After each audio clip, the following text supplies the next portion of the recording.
Bienvenido a tu programa de Buenas Noticias de Gran Gozo. ¿Y qué te parece? Odiado a la naturaleza. ¿Por qué? Porque este es un designio de Dios. La naturaleza es un libro de Dios. Es la manera también de acercarte a Dios. Y yo te voy a hacer una recomendación al iniciar este programa. Que tú voltees a la naturaleza. Que vayas en la noche y voltees al cielo. Y vayas a ver, si está nublado, ve las nubes. Si está lloviendo, la misma lluvia. Si está despejado, ve las estrellas. No está hecho de la casualidad, ni nosotros estamos hechos de la casualidad. Dios lo hizo con un fin y con un propósito. Y sabes que en ese propósito, de un universo tan grande, eres tú. No importa lo que haya pasado en tu vida, hay buenas noticias de Gran Gozo para ti. Y este programa está diseñado para eso, para acercarte a Dios. ¿Por qué? Porque Dios quiere, acuérdate muy bien, Juan 17:3, que lo conozcas a Él. Ese es el trasunto de la vida eterna, que lo conozcas a Él y a Cristo, dice, a quien Él ha enviado. Quédate con nosotros. El pastor Domingo Hernández va a estar ministrando para tus necesidades. También va a haber segmentos de familia, segmentos de salud, y también estaría contigo en unos momentos más. El pastor Héctor Vidal es tu servidor, y desde luego, este es tu programa, un programa diseñado para ti. Buenas noticias de Gran Gozo. Que Dios te bendiga ricamente. Bienvenidos a Buenas Noticias de Gran Gozo, nuevamente para estudiar el libro de Dios.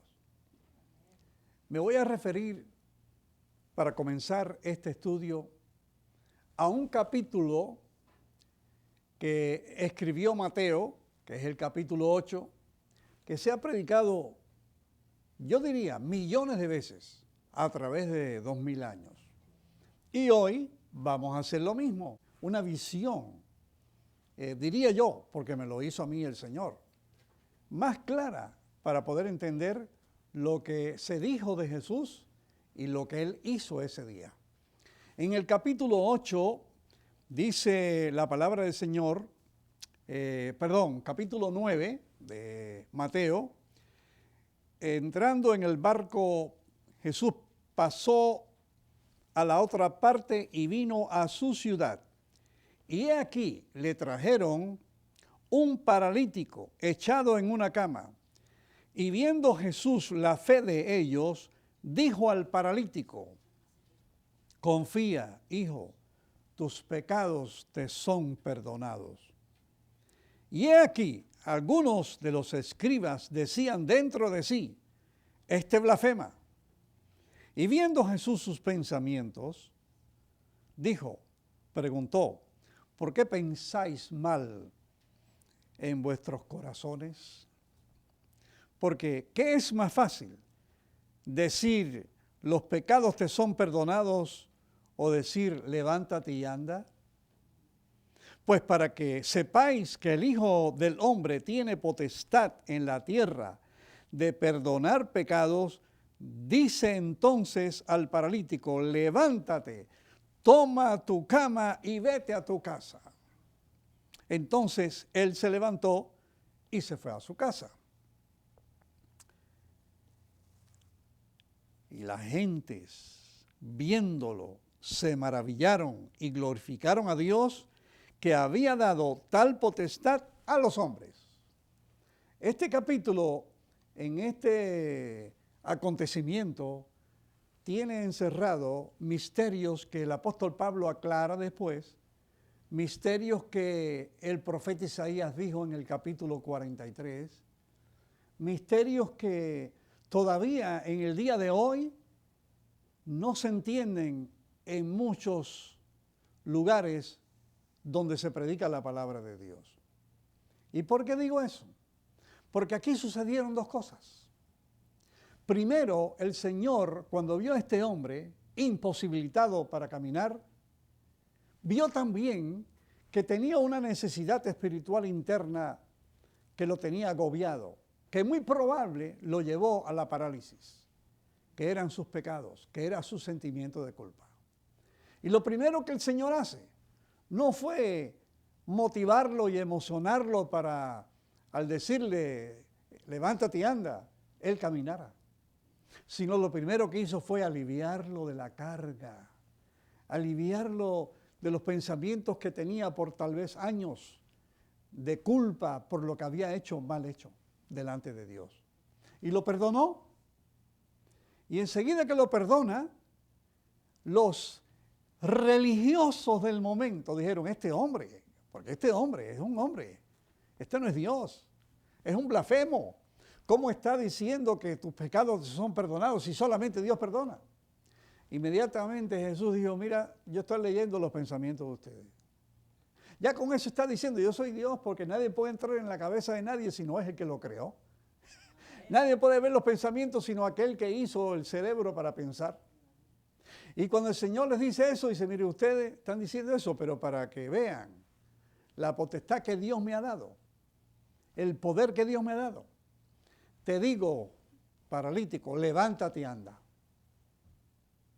Y el paralítico saltó y se fue a su casa llevándose el lecho arriba. Y la gente entonces dijo, ¿y qué potestad es esta que Dios ha dado a los hombres? Esta potestad, que es autoridad, incluida con el poder, incluye las dos cosas para el ser humano: el perdón y la sanidad. Y yo quiero decirles que he tenido más de una ocasión, al llegar a un distrito nuevo donde me asignaron varias iglesias para pastorear durante años, personas que estaban hasta incluso postrados. Me encontré el caso de una de esas personas que tuve que ir al hospital. La tenían en el lugar donde ponían o siguen poniendo a las personas que tienen problemas psicológicos. Están las rejas ahí como si estuvieran dementes. Y una vez que después de darle medicina fue a su casa esa persona, yo fui a su casa también. Y le dije al esposo que se llevara a sus niños a un lado. Y hablé con la persona que era la hermana. Y esa hermana, bien triste todavía allí, con la cabeza abajo, yo le pregunté, ¿qué le pasa, hermana? ¿Por qué usted se siente así? Que tiene que ir al médico tan seguido. ¿Y sabe lo que dijo? Ay, pastor, es que yo hice un aborto, yo maté a una criatura hace años y no he podido dormir nunca más tranquilamente. Y dije, es cierto que no estuvo bien lo que hizo, pero para eso vino Jesucristo, para con su sangre limpiarla de sus pecados y perdonarla como hizo con el paralítico. ¿Saben ustedes? Y se lo digo como testimonio, mi esposa también conoció a esa persona de hace algunos años. Nunca más yo la vi en el hospital. Llegó a ser directora de un departamento de niños hasta que me trasladaron para otro departamento. Aquí, en esta área, también pasó lo mismo años después con una persona que estaba yendo al psiquiatra todo el tiempo y era sentimiento de culpa. Por eso el Señor primero perdona. Y le voy a decir algo. Miren, cuando Jesucristo se fue, el apóstol Pablo está describiendo un acontecimiento que iba a suceder con Jesús. Y lo dice el apóstol Pablo en 2 Corintios capítulo 5, comenzando en el versículo 19, dice, porque ciertamente Dios estaba en Cristo reconciliando el mundo así, no imputándole sus pecados, y puso en nosotros la palabra de la reconciliación. Así que somos embajadores en nombre de Cristo, como si Dios rogase por medio nuestro.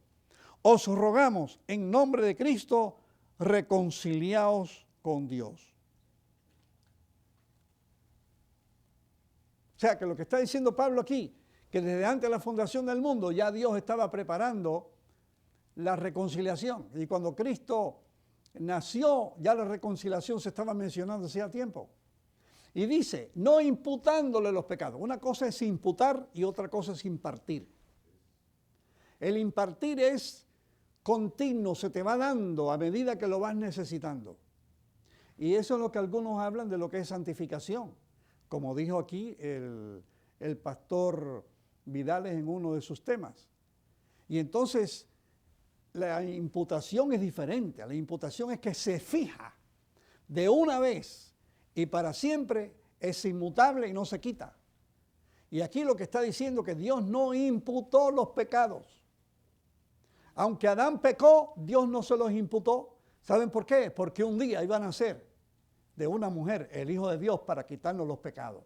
Porque ya estaba profetizado desde antes de la fundación del mundo que Cristo murió desde antes de la fundación del mundo, dijo el apóstol Pablo, para que no se nos imputaran los pecados. Por eso en Romanos capítulo 3, Pablo dice que no nos tomaba en cuenta los pecados, porque íbamos a ser de aquellos que éramos de la fe de Jesús. Y ahora Pablo dice que no nos imputó los pecados porque ya nos había reconciliado. Y una vez que uno sabe que está reconciliado y que Dios no nos imputó los pecados, que Cristo los pagó en la cruz de Calvario, usted ahora se convierte en un reconciliador. Y eso es lo que tenemos que enseñar. ¿Cómo es que el Señor nos perdonó?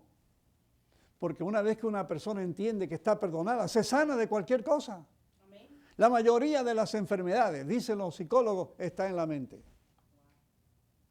Y a veces van a los psicólogos y dicen, tómate esta pastillita con un poquito de agua y te vas a sentir bien. Y lo que le dio fue una pastilla de azúcar. Y se sintió bien cuando se la tomó y no supo, porque es psicólogo. Bueno, mi estimado, continuamos en el próximo tema que sigue bien bueno. Bendecido. Hola, me llamo Oscar. Vengo a contarles un poco de mi vida, de lo que Dios ha transformado en mi vida. Espero les sirva de reflexión y aprendan un poco de esto. Quisiera empezar con una pequeña historia de mis padres. Mi padre se enfermó cuando yo tenía 5 años. Para mí fue un gran golpe en mi vida. Fue trágico. Yo no sabía lo que pasaba. Yo nomás vi a mi papá llegar un día a la casa y lo vi y le dije, mamá, oh, ¿qué le pasa? Y mi mamá me dijo, oh, nomás, pues nada, mi hijo, él está bien. Pero yo veía que a los pasos, nomás lo veía en silla de ruedas, no hablaba ni caminaba. Para mí yo decía, oh, ¿dónde está mi papá que jugaba conmigo? ¿Dónde está mi papá que quería jugar básquetbol? No, yo nomás lo veía en silla de ruedas, no hablaba, no se podía bañar, yo lo tenía que ayudar a hacer el baño, lo tenía que limpiar. Para mí era pues, un golpe, yo decía, pues ¿qué pasó con mi papá? ¿Dónde está mi papá? Y mi mamá me decía, él va a estar bien, él se va a recuperar. Pero a los pasos de los años no entendía lo que pasaba, no entendía lo que sucedía. Pues yo nomás veía a los otros niños jugar con sus papás, jugar con sus... Y decía, oh, mi papá, ¿qué pasó? ¿Dónde está? ¿Por qué no está bien? Él está mal. Y con el tiempo me dijeron que a él le dio un derrame cerebral, a él le pasó por un asalto que tuvo. No supe lo que pasaba, pues yo estaba pequeño en ese instante. De repente pues fui creciendo. Tal vez mi mamá me enseñaba un poco, me enseñaba la humildad, el respeto, pero para mí era la mejor mamá, me daba de comer, veía que trabajaba, llegaba y limpiaba, pero yo era muy pequeño para entender las cosas en ese entonces, pero era un pequeño rebelde a veces, pero no importa, es lo que ella me decía, que sea como sea, va a ser mi mamá y siempre va a estar para mí. Y mi papá también, aunque él estaba enfermo, él también estaba tratando de estar ahí para mí, pues eran mis padres y me amaban. Me querían a pesar de cómo era, pero no, a pesar de que yo les causaba muchos problemas, ellos siempre estaban para mí. Lo que yo trato de entender, que aunque yo era un poco rebelde, andaba metido en muchos líos, cuando fui creciendo, cuando estaba en mi adolescencia, empecé a andar en las calles, empecé a juntar con malas amistades, me dejé influenciar por mis amigos. Y en ese entonces no me hablaban de Dios. Yo había querido conocer de Dios un poco más de pequeño, pero no entendía eso. Pues para mí entendí que Dios, aunque estés en malas compañías, estés en malos pasos, siempre Dios va a estar para ti, siempre Dios va a estar como apoyándote. Aunque nosotros le demos la espalda, Él siempre va a estar para nosotros. Él siempre nos está extendiendo la mano para siempre estar con Él. Él nos da pruebas fuertes, pero a los mejores guerreros les da las mejores pruebas a veces. Y es lo que entendía. No entendía cuando yo andaba metido en mis problemas. Yo andaba mal, bro, metido en, andaba metido en líos, andaba de, de delincuencia. Usted me arriesgaba mi vida solo por ganarme el pan cuando mis hermanos no ayudaban a mamá. Veía que no me gustaba ni andar, me gustaba andar en la calle, bro, esa era mi distracción. Andaba distrayéndome, pues usando malas cosas, que me invitaban mis amigos, oh, vente, vamos a fumar. Y yo viendo a mi madre en la casa, pues a veces mal, y mi papá también mal. So, mi único refugio era la calle, era la única refugio que tenía yo. Pues mis hermanos trabajaban, tenía cada quien su parte de vida, y yo solamente era el hermano menor. Entonces no hubo cada quien que me trajera algo como palabras de aliento, como, oh, mi hijo, ven, te invito a la iglesia, oh, mi hijo, te invito, no sé, algo, bro, algo que tenía que ser con Dios, pero solamente Dios sabe por qué hace las cosas, solo Dios sabe por qué yo estaba en esos pasos, porque andaba metido en las drogas, andaba metido en los barrios, andaba metido en las peleas. Solamente Dios sabe por qué todo, que pasar por todo ese proceso para yo llegar ahora donde estoy. Pero todo eso es solamente, espero que no se dejen influenciar por muchos de sus amigos. Traten de ser el ejemplo, traten de ser como esa semillita entre todas esas plantas que hay alrededor de ustedes. Crecer como una rosa, pero que no le toquen las espinas a los lados de alrededor de ustedes. Continuaré en el siguiente. Qué bueno que están con nosotros en este su programa de Buenas Noticias de Gran Gozo. Y qué bueno que todos ustedes están aquí en persona. Vamos a seguir estudiando esta propuesta. Es una serie acerca de lo que le llamamos el círculo de la salvación. Queremos que las personas fácilmente puedan identificar cualquiera de las fases de lo que se refiere Dios, de cómo opera la salvación, de acuerdo a Dios y de acuerdo al hombre. Una de las cosas por la que hemos estado haciendo énfasis, porque hemos descubierto que la gente y muchos predicadores no saben cómo funciona el plan de la salvación. O lo toman demasiado amplio o lo toman demasiado condicionado, ¿verdad? O lo explican de una manera como que hay que ganarse la salvación, aunque se predique justificación por la fe. Pero entonces no nos damos cuenta que todos los términos que empleó Dios y que lo dejó en la Biblia, inspirados por el Espíritu Santo, y ratificado, ¿verdad? Al ser canonizado también, entonces nos dejó que todo proviene de Dios. Entonces es interesante poder llegar a la conclusión que llegó el apóstol Pablo. Si todo está provisto por Dios, ¿qué le queda entonces al creyente? Pues simplemente dice vivir por la fe, ¿verdad? Es todo vivir esperanzado de lo que Dios reveló. Inclusive el apóstol Pablo habla de que el evangelio es un evangelio revelado, porque estaba oculto, dice, ¿no? Y me fue revelado. Y una de las cosas que estaba oculto, ¿por qué? Porque el pueblo de Israel tuvo oculto el evangelio en el cual iban a estar incluidos los gentiles. Porque si ustedes se fijan bien y se estudia un poquito la escritura, principalmente la base del Antiguo Testamento, los gentiles estaban excluidos literalmente en la ley. Era prohibido juntarse con los gentiles. Incluso Jesús mismo les dice, vayan primero ¿a dónde? Al pueblo. No vayan por camino de ¿qué? De samaritanos ni de gentiles.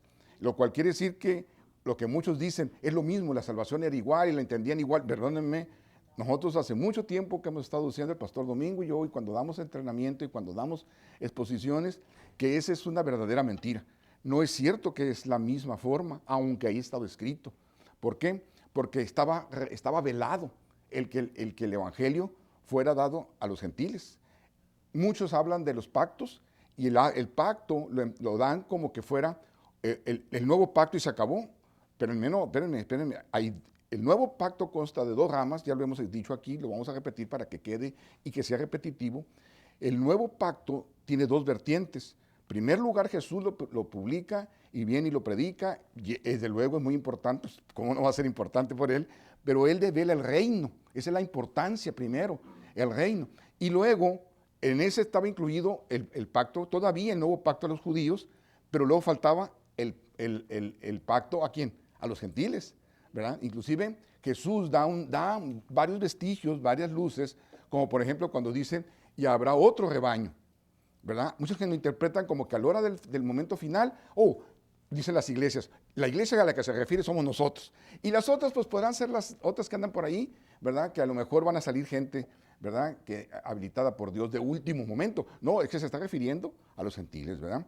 Entonces, en el círculo que ya hicimos y que hemos estado repitiendo, en primer lugar, Dios lo que hace es tener un mensaje para el hombre, ¿verdad? Entonces, y ese mensaje es traerlo de nuevo, traerlo de regreso. Eso quiere decir, eso es lo que habla de conversión, es lo que habla de arrepentir. Arrepentimiento significa dar la vuelta. Entonces, para eso dice, quiero que te des la vuelta, pero ¿sabes lo que quiero hacer yo? Es, el problema que hubo desde el pecado original es que el problema estuvo en la justicia. Se obró por la justicia propia en lugar de la justicia de Dios. Eso significa el árbol del conocimiento del bien y el mal. De cierto serás como Dios. Entonces, cuando el hombre se da cuenta, pues ya era tarde, ¿verdad? Estaba cerrado el acceso al árbol de la vida. Entonces dice, ahora hay que regresar, ahí está el arrepentimiento.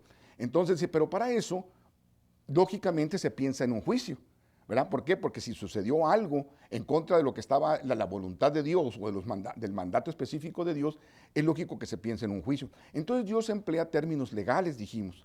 Entonces uno de esos es que Él entonces nos iba a hacer un intercambio de justicia. Eso se le llama justificación.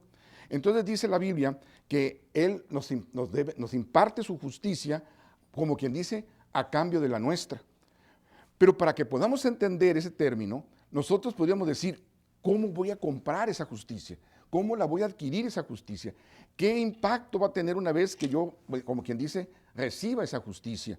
Entonces empleo otros términos muy interesantes que queremos hacer mención para que le demos esa honra y gloria a Dios de lo que hizo por nosotros. Entonces Él dice, tiene que haber un precio. Ese precio es, y ese precio es por un intercambio. O sea, tiene que haber un intercambio, perdón. Y ese intercambio tiene que pagarse un precio. Entonces, el intercambio es el término propiciación.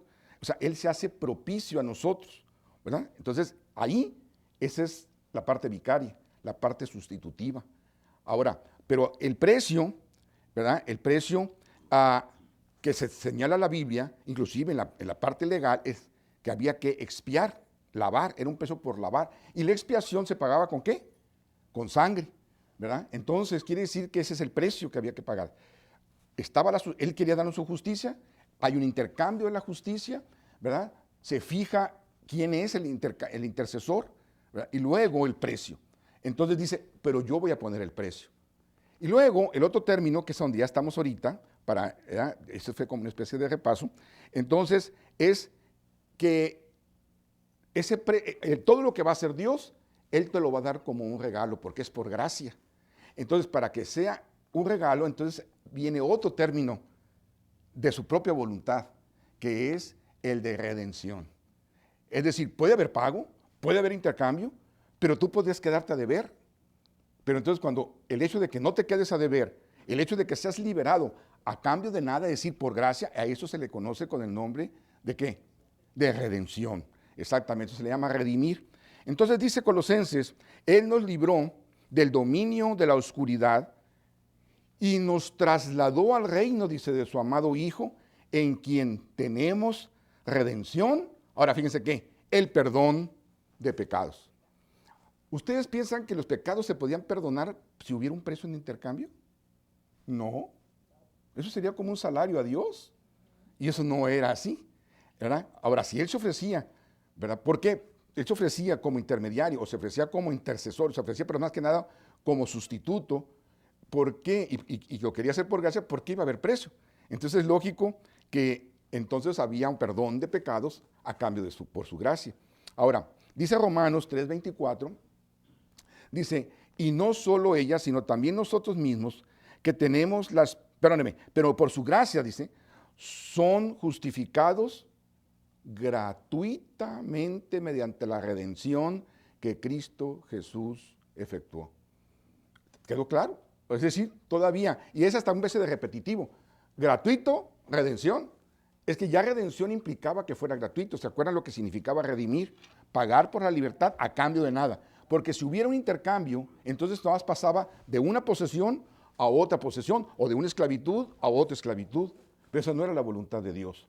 Dice Romanos 8:23, y no solo ella, sino también nosotros mismos, que tenemos las primicias del Espíritu, gemimos interiormente, dice, mientras guardamos nuestra adopción como hijo, es decir, la redención de nuestro cuerpo. Y nada menos el término que vamos a ver enseguida es el término de adopción, ¿verdad? Que va ligado.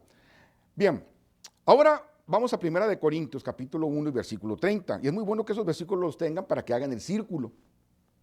Dice, pero gracias a Él, ustedes están unidos a Cristo Jesús, a quien Dios ha hecho nuestra sabiduría, es decir, nuestra justificación, santificación y redención. ¿Verdad? Ahí es un término que ya aplicamos, ya lo vimos en días anteriores, en números, en capítulos anteriores. Lo primero que Él hace es separarnos, ¿se acuerdan? Eso es lo que es la santificación de Dios, la santificación teocéntrica, ¿verdad? La cual viene de parte de Dios. Entonces, la santificación que Dios nos ofrece es, dice, yo te separo, ¿verdad? Yo te separé de antes de la fundación del mundo. Entonces, ¿para qué? Para darte mi salvación. ¿Por qué? Porque si yo soy tu creador, ¿verdad? Y yo te crié por gracia, yo te recupero por gracia porque es mi hijo. Entonces, ese es algo que a veces también lo dejamos para ahí en el olvido. Entonces, dice 1 Corintios 1:30, pero gracias a Él, ustedes están unidos a Cristo Jesús, a quien Dios ha hecho, ¿qué dice? Nuestra sabiduría, es decir, nuestra justificación, santificación y redención. Y en esta parte vamos a terminar con Efesios capítulo 1, versículo 7. En Él tenemos la redención mediante su sangre, el perdón de nuestros pecados, conforme a las riquezas de la gracia. Yo creo que es bastante claro en la manera que opera Dios, sobre todo en darnos cuenta qué estrato, ¿cómo podemos decir? Qué amplitud de su amor incondicional. Y no nomás eso, sino dejar por escrito todos esos términos que nos aseguran esa gracia y ese amor de Dios. Estamos en un momento más con ustedes.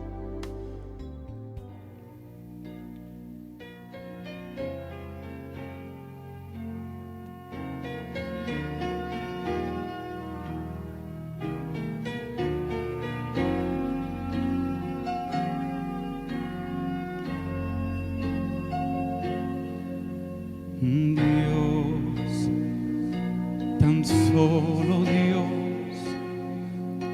es creador del mundo en derredor, y la gloria de lo más pequeño y grande es de Dios, solo Dios.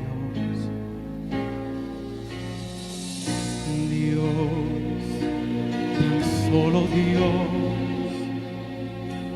nos da su luz en la oscuridad, y el plan eterno que Él trazó ningún hombre cambiará.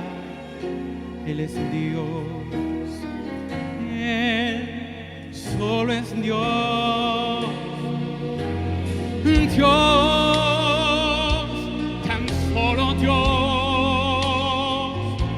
es digno de el trono universal,